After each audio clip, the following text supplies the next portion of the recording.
Tea கடை kitchen சொந்தங்களுக்கு வணக்கம். இன்றைக்கி நம்ம கடைகளில் கிடைக்காத ஒரு ஸ்நாக்ஸ் வீட்டில் எப்படி செய்யலாம் அப்படிங்கிறத தான் பார்க்க போகிறோம்.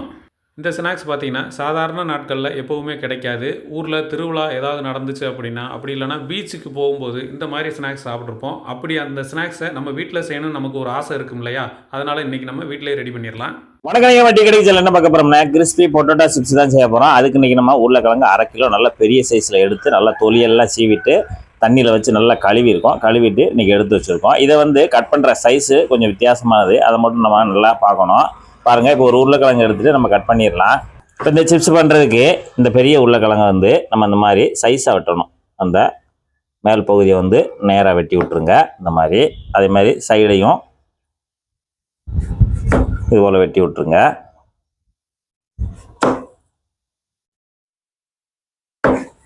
அடுத்து நேராக நிமித்தி வச்சுட்டு இந்த சைடை லேசாக கழிச்சு விடுங்க.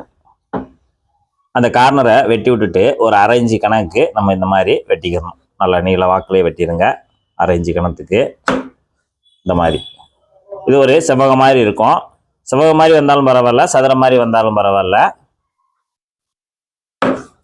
1/2 கிலோ உருளைக்கிழங்க நல்லா இது மாதிரி சதுரமாக செவ்வகமாக இந்த மாதிரி ஒரு 1/2 இன்ச்சு அளவில் கட் பண்ணிவிட்டு எல்லாத்தையுமே தண்ணியில் போட்டுடணும். தண்ணியில் போட்டு ஒரு தடவை அலசி எடுத்துடணும். நம்ம வாங்கியிருக்க உருளைக்கிழங்கு சிறுசாக இருந்தாலும் பரவாயில்ல, சிறுசாக இருந்தாலும் இதே போல் கட் பண்ணிக்கோங்க. பெருசாக தான் இருக்கணும்னு அவசியம் கிடையாது. நமக்கு தகுந்தாப்பில் உருளைக்கிழங்கை வாங்கிட்டு நல்லா இது போல் சதுரமாக செவ்வகமாக என்ன சைஸில் வருதோ அதை கட் பண்ணிக்கலாம்.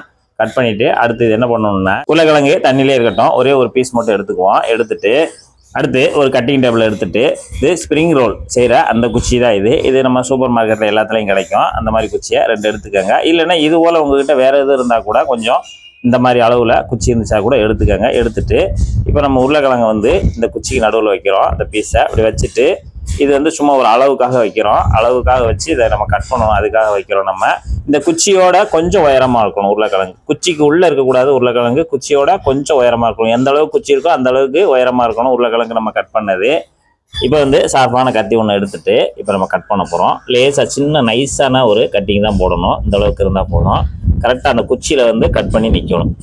துண்டை எடுத்துடக்கூடாது. குச்சியில் கட் பண்ணி நிற்கணும். அதுக்காக தான் நம்ம அந்த குச்சியை கீழே வச்சுருக்கோம். இந்த மாதிரி சின்ன சின்னதாக கட் பண்ணிக்கோங்க. இதுபோல் சின்ன சின்ன பீஸுகளாக நைஸாக வெட்டிக்காங்க.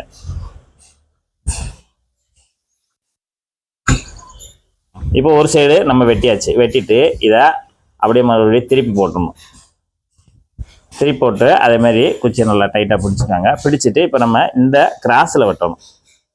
இந்த மாதிரி கிராஸில் அதே மாதிரி குச்சியை டச் பண்ணுற மாதிரி. கத்தி குச்சிக்கு கீழே போயிடக்கூடாது. கொஞ்சம் மெலிசாவே வெட்டிக்காங்க. அவ்வளோதான் நமக்கு நல்லா கிறிஸ்பியாக வரும்.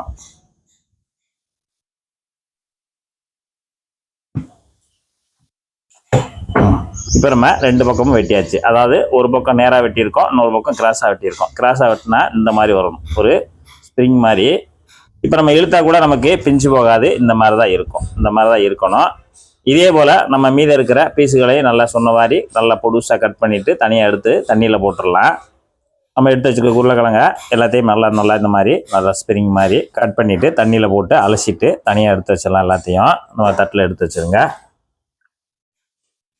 அடுத்து ஒரு அகலமான சின்ன மிக்சிங் பவுல் எடுத்துகிட்டு ஒரு 1/4 கப்பு கார்ன்ஃப்ளவர் மாவு, இதில் ஒரு 1/4 டீஸ்பூனு தூள் உப்பு, ஒரு 2 பிஞ்சு மஞ்சள் தூள் சேர்த்துட்டு நல்லா கலந்து விடுங்க. கலந்த பிறகு ஒரு 100 ml சாதாரண தண்ணி சேர்த்துக்கங்க. சேர்த்துட்டு கார்ன்ஃப்ளவர் மாவு நல்லா கரைச்சி விட்ருங்க. இந்த மாதிரி தண்ணியாக தான் இருக்கணும், ரொம்ப கெட்டியாலாம் இருக்கக்கூடாது. இந்த மாதிரி தண்ணியாக இருந்தால் போதும். அடுத்து பேன் எடுத்துகிட்டு தேவையான அளவு எண்ணெய் சேர்த்துக்கிட்டோம். எண்ணெய் சேர்த்துட்டு அடுப்பு பற்ற வச்சாச்சு. எண்ணெய் நல்லா சூடாயிடணும். எண்ணெய் நல்லா சூடாயிடணும். நல்லா சூடான பிறகு அடுப்பை மீடியத்தில் வச்சுக்கோங்க. இப்போ நமக்கு எண்ணெய் சூடு நல்லா இருக்குது. இப்போ நம்ம முக்கிய எடுத்து போட போகிறோம். கரைச்சி வச்சுருக்க கார்ன்ஃப்ளவர் மாவை ஒரு தடவை நல்லா கலந்துக்கங்க. ஏன்னா அது கொஞ்சம் நேரத்துலேயும் அது கீழே படிய ஆரம்பிச்சிடும். இப்போ நம்ம உருளைக்கிழங்கு இங்கே ஸ்ப்ரிங் மாதிரி ரெடியாக வெட்டி வச்சுருக்கோம்ல, எடுத்துகிட்டு இதில் அப்படியே முக்குங்க. நல்லா நனைச்சிருங்க. தண்ணியாக தான் இருக்கணும். சும்மா அப்படியே அந்த கார்ன்ஃப்ளவர் தண்ணியில் நனைச்சிட்டு அப்படியே எடுத்துகிட்டு லேசாக அப்படி விரிச்சிட்டு அப்படியே எண்ணெயில் சேர்த்துருங்க.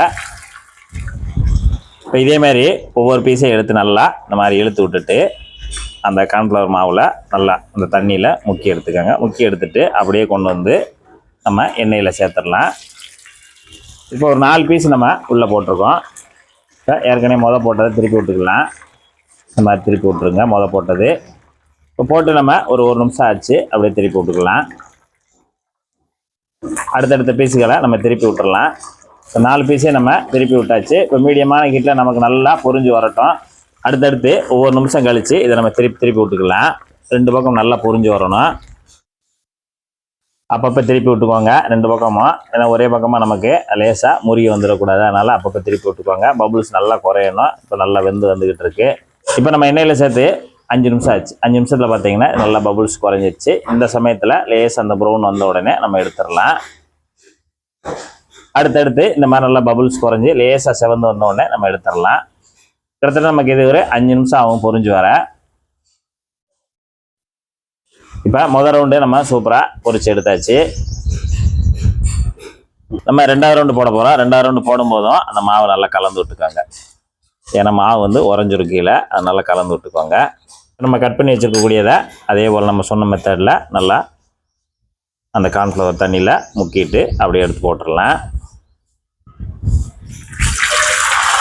கார்ன்ஃப்ளவர் மாவில் நம்ம முக்கி போடும்போது நமக்கு நல்ல கிறிஸ்பி கிடைக்கும். அதேமாரி ரொம்பையும் கார்ன்ஃப்ளவர் மாவு லேயர் படுற மாதிரி நம்ம மாவை கலந்து போட்டக்கூடாது. இந்த அளவு சும்மா அப்படியே தண்ணியில் முக்கின மாதிரி முக்கிட்டு போட்டால் நமக்கு சரியாக இருக்கும். இப்போ இதே போல் மீதி இருக்கிற பீஸுகளையும் நம்ம சொன்ன மெத்தடில் எல்லாத்தையுமே முக்கி போட்டு எண்ணெயில் நல்லா பொரிச்சு எடுத்துருங்க.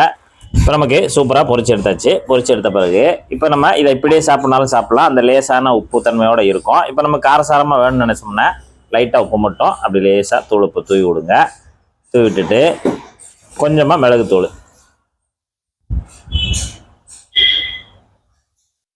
நமக்கு தேவைக்கு தகுந்தாப்புல லைட்டாக காரம், அவ்வளோதான். ஒரு பரட்டு. இன்றைக்கி நம்ம டீ கடைக்கு செல்ல பார்த்தீங்கன்னா கிறிஸ்பி பொட்டேட்டோ சிப்ஸு சூப்பராக ஒரு மெத்தடில் ரெடி பண்ணியிருக்கோம். அப்படியே நல்லா முறுன்னு இருக்கு.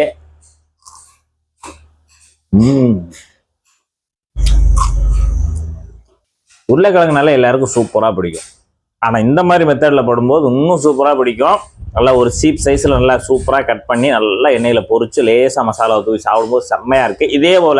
இதே மெத்தடில் உங்களுக்கு டைம் பாஸ் ஆகணும்னா செய்து சாப்பிட்டு பார்த்துட்டு எப்படி வந்துன்றதை மறக்காமல் கமெண்ட்டில் சொல்லுங்கள். நன்றி, வணக்கம்.